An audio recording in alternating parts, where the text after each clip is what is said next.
लाडकी बहिणीचा ऑगस्टचा हप्ता थांबवला.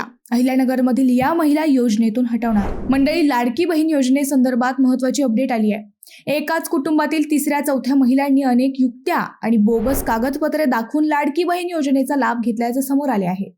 आता या लाभार्थ्यांच्या नावापुढे FSC मल्टिपल इन फॅमिली असा शेरा मारून लाभ बंद करण्यात येणार आहे. राज्य सरकारकडून जिल्हा महिला व बालविकास विभागाकडे 1,17,000 लाडकी बहीण योजनेतील लाभार्थ्यांची यादी पडताळणीसाठी प्राप्त झाली आहे.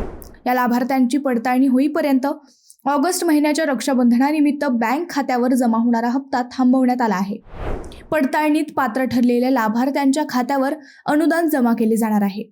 घरामध्ये 2 पेक्षा अधिक महिला योजनेच्या लाभार्थी असणे, RTO मध्ये 4 चाकी वाहनाची नोंद असणे व शासनाच्या इतर योजनांचा लाभ घेणाऱ्या महिलांना 1,500 रुपये देणे बंद करण्यात आले आहे. खऱ्या व गरजू लाभार्थ्यांना मदत देण्याचा शासनाचा प्रयत्न आहे.